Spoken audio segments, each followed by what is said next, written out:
right there on your screen is the most beautiful mutt you'll ever see in your life. It's Albert, A-L-B-E-A-R. Great name, by the way. And joining us now is Gaby Dufresne-Cyr. Good morning, Gaby. Good morning. You're out there at the dog shop, yes. right? You're now in Duluth? Yes, we moved. You love your dogs, you love your pets. We're so happy to have you on because, listen, it's hot yet again, right? Yes. And this always presents problems for pet owners. So why don't we just start talking about this beautiful 8-year-old dog we have here as well. But how does the heat affect Albert and other pets? Well, the heat affects them in two ways.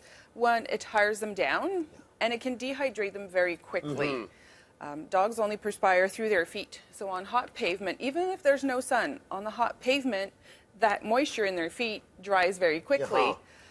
So they can't really cool off. And that's why, and we see it in their panting, right? Because that's another way that they have to try and release heat. Exactly. That excessive panting, and when it's hot, they're pulling in cool air and expelling it, just like an AC. And so when it's hot and humid, that... Much harder on the system, exactly. right? That water kind of stays there, and it's harder to pant. And there's some other risks, too, like things like strokes, some very serious issues that can come because of heat, right? Exactly. They can become very lethargic, so heat strokes can happen very, very quickly because of that inability to expand heat.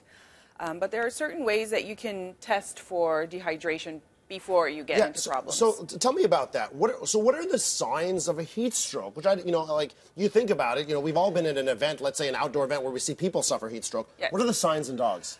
They start to become lethargic. They overpant. When you start asking them to come towards you, they refuse to move. They can start vomiting. Okay. And then when the dehydration continues and they can't cool off, then they can go into they can pass out, they can go into strokes, and some dogs can go into convulsions if they can't breathe. How do you treat that? Like, what's the process for... It's a vet. You need to go to the veterinarian. The better the reason to be able to identify, is my dog hydrated or not? So there's two little simple tests that you can do, and if we can get him to... Albert. He's very tired. He's having a rough. He's having a rough morning. He's a very zen guy. When does he get up usually? He doesn't get up this early. No.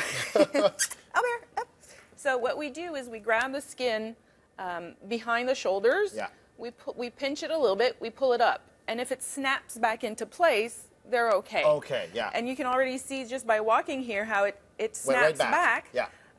But when they're dehydrated, it really slowly goes back into space. I did not know that. And the more slow it is, the better you need to go to the vet, the faster you need to go there. It seems like something that we always hear, but every year we see examples where that call's not heated. Let's talk about the cars. Yes. Pets in cars and how really dangerous that is. It's extremely dangerous, and heat strokes in dogs can happen in just a few minutes.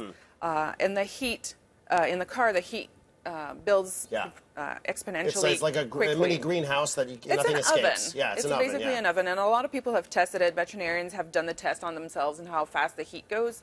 Even the crack in the window doesn't cut it. Yeah. Even the doors or the windows completely open doesn't cut it either. I wanted to bring that up. So even, let's say, all the windows are open, it can still have this just terrible effects on an animal. Because the metal is concentrating that heat, and if there's no wind like today, there's no refreshing air coming in, so they get heat stroke very quickly. Obviously, we've got to talk about water, access to water, that kind of stuff. But what other tips do you have? It's fundamental that they have access to water on a regular basis, but in small quantities. So if your dog has had an exercise or an outing, he's a little bit dehydrated, this doesn't snap back, then little bits of water. If you give too much water, first of all, they'll vomit it out. Yeah. They won't be able to absorb that water. That's why you need to go to the vet. They'll do under the skin. Yeah.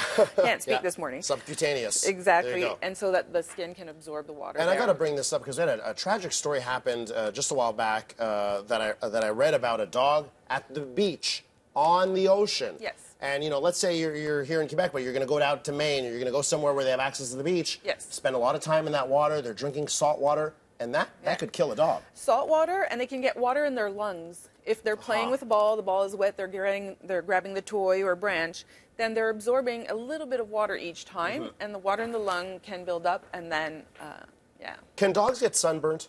Do they have natural protection with the hair and that kind of stuff? What do we have to worry about? The hair is kind of okay. They won't get sunburn unless you have a hairless dog. What does get sunburn is the tip of the nose, the tip of the ears that can sometimes be exposed. And if they like to sleep in the sun, then this underbelly where there's normally less hair or no hair. But the hair naturally protects them.